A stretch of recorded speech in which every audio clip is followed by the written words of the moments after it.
आपको सुनीत वाल्मीकि के बारे में, जो महानता के बारे में जो ज्ञान आपको मिला, अब आगे एक छोटी जाति को कहने वाले, उससे भी छोटी, जो कि कहीं की कचरे के समान होती है, ऐसी जाति के नाते में महात्मा गौतम बुद्ध, भगवान गौतम बुद्ध बखान करते हैं। एक प्रसव के समय की बात है। एक स्त्री के प्रसव हो रहा था, पीड़ा हो रही थी, दर्द हो रहा था, तो वह उस समय मूर्छित हो जाती है। जब उसको पीड़ा होती है, दर्द सहन नहीं होता है, तो बेहोश हो जाती है। उसके पति और घर वाले, कुटुंब परिवार वाले, खानदान वाले सोचने लग गए कि इसकी बहुत बुरी कंडीशन हो गई है और चलो कहीं ले जाएं। लेकिन होता क्या है, वो मूर्छित अवस्था में हो गई। लोगों ने घोषणा कर दी कि स्त्री मर चुकी है। जो वहां के स्थायी निवासी लोग थे, उन्होंने कह दी ये तो मर चुकी है, इसे तो दफना दिया जाए। तब वो स्त्री को जो है शमशान की तरफ ले जाते हैं और शमशान में जाकर के उसकी चिता बनाते हैं। चिता बना लेते हैं। उसी समय घनघोर वर्षा होती है, एक तूफान आता है, भारी तूफान आता है।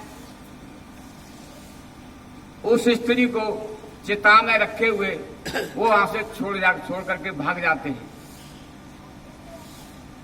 जो शमशान में देख रेख करने वाला व्यक्ति वहां रहता है, जब तूफान शांत हो जाता है, वो चले जाते हैं। वो स्त्री तब तक मरी नहीं थी। उसने उस चिता पर ही उस बच्चे को जन्म दिया। जन्म देकर तुरंत मर गई। वो स्त्री उस बच्चे को जन्म देकर तुरंत मर गई। जने हुए बच्चे को, जो वहां का शमशान घाट का निवासी था, जो देख रेख रखने वाला, उसने उस बच्चे को ले लिया। उसने उसका पालन पोषण किया। उसका नाम सपोला रखा, सपोल। सोपाग रखा, सोपाग, सॉरी। उसने उस बच्चे का सोपाग रखा। सोपाग धीरे धीरे बड़ा हुआ। उसके एक बच्चा और था जिसका नाम था सुप्रिय। ये अछूत जाति के थे। आपस में खेलते खालते बड़े हो गए। जब 7 साल के बच्चा हो गया, तो उसी शमशान के दरमियान जो मैदान था, वहां खेलते रहते थे। एक दिन भगवान गौतम बुद्ध शमशान के रास्ते से गुजर रहे थे, तो उस सोपाक बालक ने भगवान गौतम बुद्ध को देखा और एक मुश्त एक तरफ रास्ते की ओर खड़ा होकर के भगवान गौतम बुद्ध को नमन करने लगा। भगवान गौतम बुद्ध ने ये देखा, ये बच्चा हमको नमन कर रहा है, हमें भी इसके साथ में कुछ ऐसा व्यवहार करना चाहिए। भगवान गौतम बुद्ध ने ये देख करके बच्चे को धन्यवाद दिया। फिर बच्चे को जिज्ञासा उत्पन्न हुई कि हे भगवान, मुझे आप अपने संग में शामिल कर सकोगे? भगवान गौतम बुद्ध ने कहा, बच्चे, मैं आपको ऐसे कैसे कर सकता हूं? आप अपने पिता और माता से आज्ञा लेकर के आइए, तब मैं अपने संग में आपको सम्मिलित करूंगा। धम्मबंधु, वो बच्चा जो संसार में पैदा हुआ, उसके माता पिता उसके गांव में रहता, उसे पता ही नहीं था मेरा पिता कौन है। मां मर चुकी थी। शमशान घाट में जो उसको संरक्षक पालन करने वाला था, वही उसका पिता था। वो उससे पूछने गया, उससे पिता से आज्ञा मांगी कि पिताजी, मैं धम्म के संग में जाना चाहता हूं, आप मुझे आज्ञा दें, आप चलो। भगवान गौतम बुद्ध आए हुए हैं, उनसे थोड़ा बात कर लो। तो वो भगवान गौतम बुद्ध के पास आया। भगवान गौतम बुद्ध को नमन करने लगा और कहने लगा, हे भगवान गौतम बुद्ध, आप हमारे इस सौभाग्य बच्चे को आप अपने संग की शरण में ले लीजिए। इसकी हार्दिक इच्छा है। भगवान गौतम बुद्ध ने देरी नहीं किया, उस बच्चे को जो है संघ की शरण में ले लिया। तो एक बच्चा जब शरण में दे दिया, दूसरा बच्चा उसका सुप्रिय था, तो वो सौभाग्य की ही शरण में जो महात्मा गौतम बुद्ध बताते थे, वो उस अपने भाई समझ के उसे बताता था। उसने कहा, भाई मुझे भी बौद्ध दीक्षा दिलवा दीजिए, मेरा भी इच्छा जाहिर करता हूं। तो इस तरह से वो भगवान गौतम बुद्ध के पास उस सुप्रिया को ले आता है और भगवान बुद्ध को उन्हें जो है दीक्षा देते हैं। साथियों, इससे ये साबित होता है कि भगवान गौतम बुद्ध एक दयालु और करुणावंत आदमी थे, मानव थे, भगवान थे। वो सभी पर दया करते थे और जब इतनी बात होने के बाद उसी शहर में अन्य जातियों के लोगों को भगवान गौतम बुद्ध ने त्रिविद्या यानी दीक्षा और संघ में सम्मिलित किया। जो राजवंश के जितने भी सुगमन, सावित्र और श्रीवास्ती के रहने वाले किसान थे, इनको भी भगवान गौतम बुद्ध ने दीक्षा दी। छन कपिलवस्तु के मूल निवासी थे, उनको भी शुद्धोधन के जो दास थे, उनको भी दीक्षा दी। धनरय, राजगृह, इन सबको दी। कपित्र पुत्र, सावित्र रहता और यानी जो भिखारी थे, जो तन पे कपड़ा नहीं थे, चितड़े लटके हुए होते थे, उनको भी दीक्षा दी। भगवान गौतम बुद्ध ने बख्शा किसी को नहीं। जो उनकी शरण में आया, सबको उन्होंने अपनाया।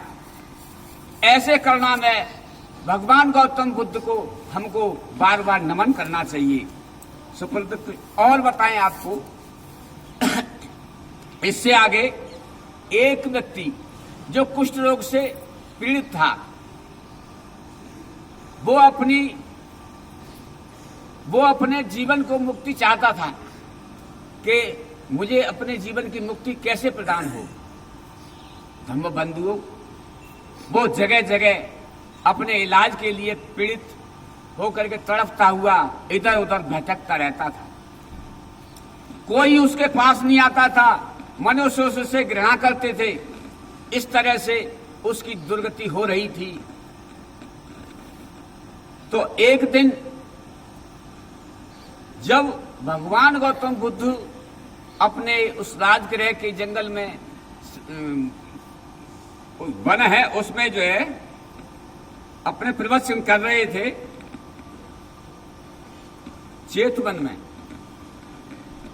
चेतवन में जब वो प्रवचन कर रहे थे तो उस समय वहां लोग आ जा रहे थे। उसे पता नहीं था ये लोग कहां से आ रहे हैं और कहां जा रहे हैं। एक व्यक्ति से उसने पूछा कि आप लोग इधर क्या हो रहा है, क्या इधर कोई भंडारा चल रहा है, क्या कोई दावत हो रही है, क्या भूखे को खिलाया जा रहा है? तो उसने कहा भाई नहीं, वहां भगवान गौतम बुद्ध हैं जो लोगों को दीक्षा दे रहे हैं और प्रवचन देते हैं, अपनी शरण में लेते हैं। उनको भाई मुझे ऐसे महान व्यक्ति के दर्शन करने चाहिए। उपासक उपासिकाओं, उसके अंदर तुरंत जिज्ञासा उत्पन्न हुई और वो वहां से भगवान गौतम बुद्ध की ओर चल पड़ा। जब भगवान गौतम बुद्ध के प्रवचन चल रहे थे, वो सोचने लगा कि मैं घृणा का पात्र हूं, लोग मुझसे ग्रहण करें, इसलिए मुझे बाहर होकर के ही भगवान गौतम बुद्ध के प्रवचन सुनने चाहिए। वो खड़ा खड़ा सुनता रहा। देखा कि भगवान गौतम बुद्ध तो बहुत उच्च कोटि के आदमी हैं, ये तो इतनी अच्छी अच्छी बातें बताते हैं। उसके अंदर धस गई और उसके अंदर एक ऐसी खुशहाली उत्पन्न हुई। भगवान गौतम बुद्ध की तरफ आकर्षित हुआ और जब भगवान गौतम बुद्ध के प्रवचन समाप्ति की ओर हो रहे थे तो एक भिक्षु से उन्होंने पूछा, ये जो बाहर व्यक्ति खड़ा है, इससे आप कोई जानकारी प्राप्त करके हमें बताएं। जब भगवान गौतम बुद्ध के आदेश से भिक्षु ने देखा कि ये आदमी कुष्ठ रोग से परेशान है और आपके वचनों को सुनना है, तो उन्होंने बताया। तो उन्होंने उस भिक्षु से पूछा, क्या भगवान गौतम बुद्ध मुझे भी अपने संग में शामिल कर सकते हैं? भिक्षु ने कहा, भगवान ही होते हैं, वो सब पे दया के पात्र होते हैं, करुणामय होते हैं। आप उनसे बात करेंगे तो आपको भी अपनी शरण में ले लेंगे और आपका निस्तार हो जाएगा। तो वो भगवान गौतम बुद्ध की शरण में आया और भगवान से कहने लगा, हे भगवान, मैं कुष्ठ रोगी हूं, मुझे बहुत पीड़ा है, मुझे इस जीवन से मुक्ति चाहिए। भगवान बुद्ध ने कहा, हे कुष्ठ रोगी, मैं आपको अपनी शरण में लेता हूं और जो मैं कहता हूं उस पर ध्यान देकर आप सुनिए। भगवान गौतम बुद्ध ने कहा, दुख होता है, दुख एक सुख का मार्ग होता है। अपने जीवन में जो दुख आते हैं, एक ऐसा भाव लेके आते हैं जो इंसान को सुख की तरफ आकर्षित करते हैं। अगर मनुष्य के जीवन में दुख नहीं आए तो उससे सुख का एहसास भी नहीं होगा। दुख से ही सुख मिलता है, सुख से ही दुख मिलता है। ये मनुष्य के एक तुलनात्मक तरीके से उसका निवारण भी है। दुख आता है तो भगवान गौतम बुद्ध ने बताया कि दुख है तो उसका निवारण भी है, उसका कारण भी है, सबको निपटाया जा सकता है। वो कुष्ठ रोगी बड़ा ही प्रसन्न हुआ, उसका हृदय गदगद हो गया भगवान की वाणी सुनकर के। उसने उसे महसूस हो गया कि मुझे मुक्ति मिल जाएगी। वो वहां से जब भगवान गौतम बुद्ध के प्रवचनों को सुन के वहां से निकलता है, रास्ते में थोड़ी दूर चल करके किसी भी प्रकार से कहीं से भी कोई एक विचार आ गया, एक विचार आ गया। विचार ने देखा कि भाई ये आदमी आ रहा है और उसको उसने रेल दिया, पेल दिया, कहने का मतलब उसे मार दिया, उसका अपना सींग उसके पेट में घुस दिया। धम्मबंधुओं, इस तरह से भगवान गौतम बुद्ध ने उसे मुक्ति का मार्ग मिला और वो सदा सदा के लिए मुक्त हो गया। जय भीम, नमो बुद्धाय।